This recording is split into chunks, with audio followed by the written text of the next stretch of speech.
Good afternoon and welcome to BJC Mitzvah Day number 170, part 3.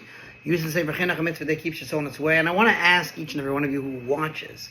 There might not be so many of you who actually watch, but in light of what's going on in Israel, for the safety of the Jewish people, forward this halacha, this mitzvah, so that other people have the merit, because that's the way we can fight. We need to be soldiers of Hashem.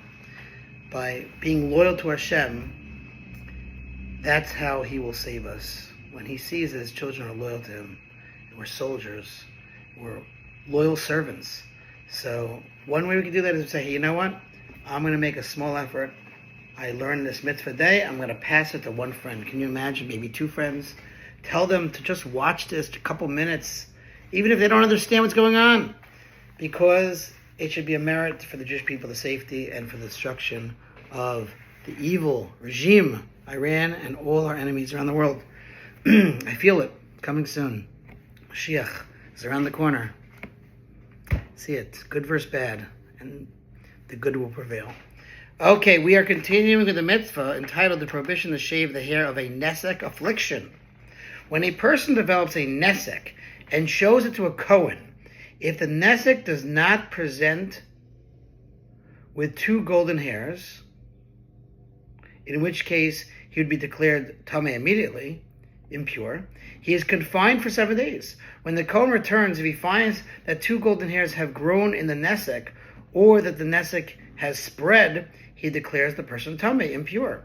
The source verse for this mitzvah describes the procedure that applies when at the second visit the Kohen finds no change in the Nesek. Says the verse, then he shall be shaved, but he shall not shave the Nesek, and the Kohen shall confine the Nesek for a second 7-day period. That's from Leviticus. The Chinuch begins the laws of the mitzvah with an explanation of this procedure and purpose of the shaving ordered by this verse.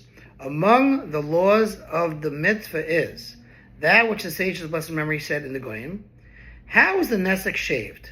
He, the Kohen, shaves the hair around it and leaves 2 rows of hair next to it around its circumference, so that the Kohen may readily perceive the spread of the Nesek. If the Nesek spreads, it will be immediately noticed because it will break into those 2 rows of hair at the point that it spread. The Chinuch cites 2 additional laws regarding this shaving. Another law of the mitzvah is that which the sages have also said, that this shaving may be performed by any person, and does not require a Kohen, as does the shaving of a confirmed mitzvah when he undergoes purification. For it is stated, then he shall be shaved. And since it does not specify who should do the shaving, but only that he should be shaved, it is understood that this can be done by any person. Another law of this mitzvah is that which the sages said, that one is not liable for violating this prohibition unless he shaves the entire Nesek with a razor. These laws and additional details of this mitzvah are set forth in Tractate Negoyim. This mitzvah applies to both men and women in every location and in all times when there is a learned Kohen who can discern the difference between various Saras afflictions and render judgment upon them. One who transgresses this prohibition and shaves the Nesek incurs malchus lashes. Thank you for listening. We concluded that mitzvah. If you sponsor future mitzvah 36, 100 for the gold. And don't forget, spread this mitzvah. They'll be like, what's a Nesek? Tell them you got to learn from the beginning. Forward them part 1, part 2, and then forward them mitzvah number 1. Love you guys.